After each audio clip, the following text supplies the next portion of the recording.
here is my minority reporter about what's going on with the poor. No clean water, got liquor stores. No banks got housing, can't afford. Got drugs, got guns, got more. Dope boys, no books, gym floors. Dead pool, can't swim, lead in my pores. Contaminated, mentally challenged, I'm sore. Getting scholarships while my body earns scores. I want to use my mind and explore. But cricket scared cops stand at my door. Said I resemble this dude that shot for. But I don't own a gun, but I am at war. Still praying about who came after the 44th. President evidence there won't be no more. Black folk for a while, not expecting support. It's called All Eyes on We. Is one of the artists that's on my label, the Easley branch. That 16, I also would, as we say in hip hop, I would spit that when I would be out recruiting. I would rap that to recruit students. They come to the institution I was working in, then I would be teaching this class that was, I'll be honest, it was targeting students of color. So I would have indigenous students in my class, African-American students, Latinx students, and then slowly over time, a couple of white students slid in and a couple of Asian students slid in.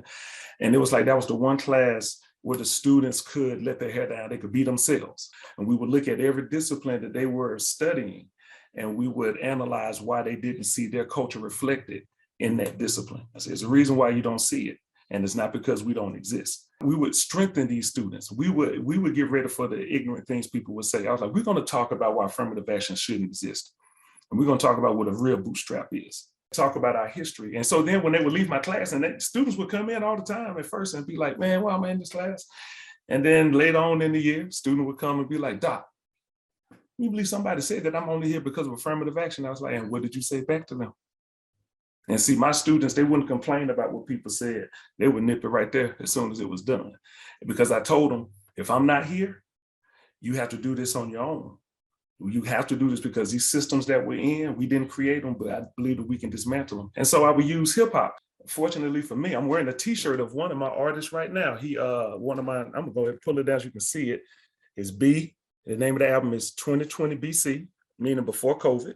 Tell me, he was one of my students who ended up incarcerated, wrongly incarcerated, who ended up coming and living with me when he got out, and started the label together, Easley branch. And everybody that's on the branch is family, and they were my former students. And now they're making money, making the music, but the music is called Save Your Life music. And so in order to get on the label, you would have to pass my class. It wasn't an easy class. And then if you pass the class, that's when we would talk about music. And you can make technically whatever music you want as long as it's not denigrating people and it's elevating people and making space, for others. We intentionally make our music so that we can connect with people and open it so that they can connect with us. We also use our music to be unapologetic about who we are. And we use our music to claim back our power and to tell our own story and to tell our narrative.